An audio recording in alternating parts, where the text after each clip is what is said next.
Le jour de ma libération de prison, j'ai accidentellement trouvé $1 milliard. Avant de commencer le récit, cette histoire a été tirée du Reddit d'un autre pays, donc certains mots peuvent être confus en raison de la traduction. Profitez du récit.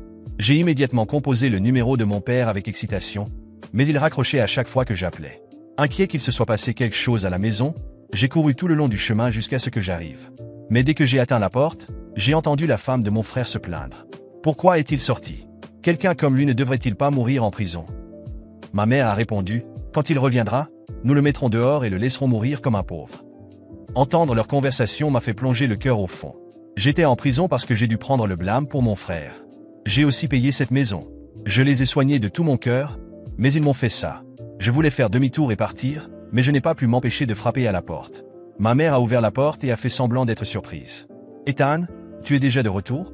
Ton père vient de mentionner qu'il allait te chercher. » Après avoir dit cela, elle m'a regardé de haut en bas, forçant une expression douloureuse. « Tu as souffert et perdu tellement de poids ces dernières années. » En souhaitant que je n'avais pas entendu leur conversation à la porte et que son inquiétude était sincère, j'ai répondu avec une touche d'amertume. « C'est bon, les taxis sont pratiques ici. » Je suis entré dans la maison. Pendant que je parlais, Vivian s'est immédiatement approchée et m'a aspergé d'alcool comme si elle essayait de vider toute la bouteille sur moi. « Ne pense pas trop. J'utilise juste de l'alcool pour te purifier de toute malchance, » dit-elle, essayant de s'assurer que je ne réfléchissais pas trop. Mais son visage était plein de mépris non dissimulé. Elle me méprisait pour être un ancien détenu, mais semblait avoir oublié que je suis allé en prison pour elle et Léo. Sans dire un mot, je suis allé directement dans ma chambre. « Ne te dérange pas à chercher. Il n'y a pas de place pour toi dans cette maison, » j'ai entendu mon père dire alors que je faisais quelques pas. Il était assis sur le canapé, fumant, avec le cendrier plein de mégots de cigarettes fraîches. Mon arrivée semblait l'avoir beaucoup ennuyé. Je me suis arrêté et je l'ai regardé. « Papa, je n'ai été en prison que 3 ans. Je ne suis pas mort. Est-ce que je ne mérite même pas une chambre dans cette maison ?» Papa a écrasé sa cigarette et a dit avec conviction. « Nous sommes tellement nombreux dans la famille et il n'y a que quelques chambres. Il n'y a pas d'espace libre pour toi. » Je n'ai pas discuté avec lui, mais j'ai demandé « Où est Léo ?» Ressenti la même chose? À ce moment-là, Léo est sorti de la salle de bain et m'a regardé avec difficulté. « Ethan, Vivian est enceinte de 2 mois. Si tu habites à la maison, il n'y a vraiment pas assez de place. Mais c'est bon, tu es mon frère. Tout sera d'abord pour toi. Si tu veux vraiment vivre ici, je ferai de la place dans la chambre du bébé, qui était déjà préparée. » Léo a été assez direct dans sa réponse. J'ai hoché la tête et dit directement « D'accord, elle ne naîtra pas avant 8 mois. Je resterai juste ici un moment. » En entendant cela, l'expression de Léo s'est figée. Il a bougé les lèvres comme s'il voulait dire quelque chose, mais s'est arrêté. Vivian ne pouvait plus se contenir. Elle s'est approchée en colère et m'a crié dessus. « Comment peux-tu être si égoïste? Ne vois-tu pas que la maison est bondée? Et tu as vraiment le culot de prendre la chambre de notre bébé? Tu as du culot. » Je ne pouvais pas m'empêcher de rire de sa colère. Je l'ai regardé et j'ai répondu. Nous avions tous l'habitude de tenir. Je n'ai été qu'en prison, et ton enfant n'est même pas encore né. Pourquoi n'y a-t-il plus assez d'espace maintenant? Et as-tu oublié que j'ai payé cette maison en totalité? Mon père a brusquement frappé la table et a dit sur un ton sévère. Ethan, fais attention à ton attitude. Tu penses que c'est formidable d'avoir acheté une maison avec un paiement complet? Tu veux nous prendre la maison juste après être sorti de prison? J'ai répondu avec déception. Je ne vous demande pas de me donner la maison. Vous ne m'offrez même pas une chambre pour rester. Mon père a dit. Je t'ai déjà dit, il n'y a pas de place pour toi à la maison. Si tu veux trouver un endroit où vivre, loue une maison par toi-même. Nous ne te devons rien. Mon père m'a regardé durement, me faisant clairement comprendre que je n'étais plus le bienvenu. Une bonne chose pour ne rien me devoir. Vous avez tous pleuré, me suppliant de prendre le blâme pour Léo. Vous avez dit que si je prenais le blâme, je serais le bienfaiteur de la famille et que vous me récompenseriez. Tout ce que je veux maintenant, c'est vivre dans la chambre qui était à l'origine la mienne.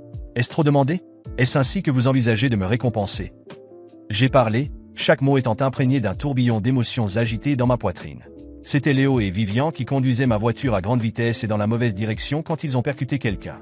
Mes parents sont immédiatement venus me voir. Ils ont dit qu'il avait travaillé si dur pour que Léo entre dans une université prestigieuse avec un avenir brillant devant lui, et que cet accident ne devait pas ruiner sa vie. Moi, en revanche, je n'étais qu'un employé ordinaire dans une petite entreprise avec un avenir qui pâlissait en comparaison avec celui de mon frère. Alors ils m'ont supplié en larmes de prendre le blâme pour Léo, disant que la famille serait reconnaissante et me récompenserait une fois que je sortirais de prison. Je ne l'ai pas fait pour une récompense. Je l'ai fait par amour pour mes parents et Léo, sacrifiant mon propre avenir pour prendre sa place en prison. Pour protéger Léo, j'ai vendu ma voiture, épuisé mes économies et perdu mon emploi. J'ai payé l'indemnisation, pris le blâme et supporté tous les insultes en son nom. 3 ans de prison ont été un tourment que j'ai enduré, mais j'ai tenu bon. Mais je n'aurais jamais pensé qu'au lieu d'un sentiment plus profond de famille, ce qui m'attendait était une trahison absolue.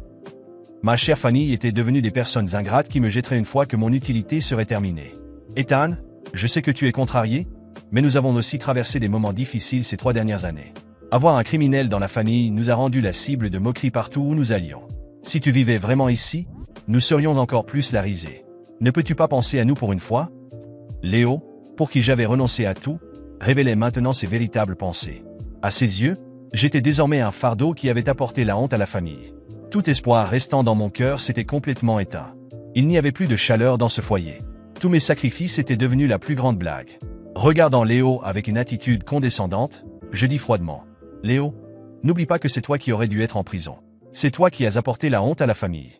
Si tu te souciais vraiment de la réputation de la famille, tu aurais dû assumer la responsabilité à l'époque, au lieu de profiter de mes sacrifices, d'occuper ma maison, et de me blâmer sans vergogne pour ne pas penser à toi.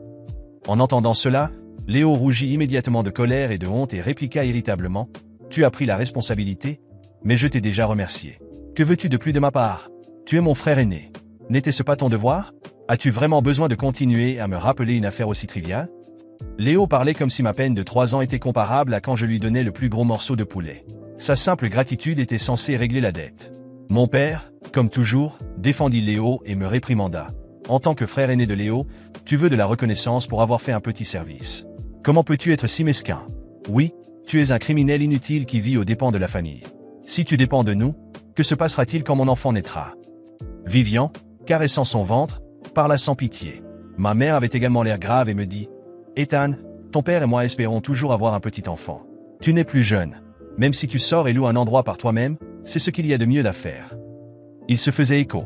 Chaque phrase traversait mon cœur comme un couteau aiguisé.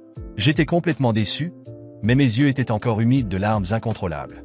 En les regardant, je murmurai: Pas étonnant que vous ne m'ayez jamais rendu visite.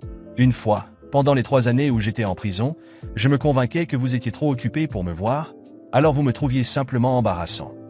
J'inclinai la tête en arrière, retenant mes larmes, puis demandai froidement et clairement: Je vais vous poser une question. Êtes-vous déterminé à me chasser aujourd'hui? Oui, répondit mon père sans hésitation. Ma mère, Léo et Vivian avaient tous des expressions résolues. Clairement, il n'y avait pas de place pour la négociation. Je ne voyais aucune trace d'affection dans leurs yeux. Je hochai la tête et déclarai avec détermination: Très bien, à partir d'aujourd'hui, je coupe tous les liens avec vous. J'espère que vous ne le regretterez pas. Cette famille ne vaut pas mon attachement. Les 100 millions de dollars que j'avais prévu de partager avec vous n'ont plus rien à voir avec vous maintenant. Sur ce, je quittai la maison sans me retourner.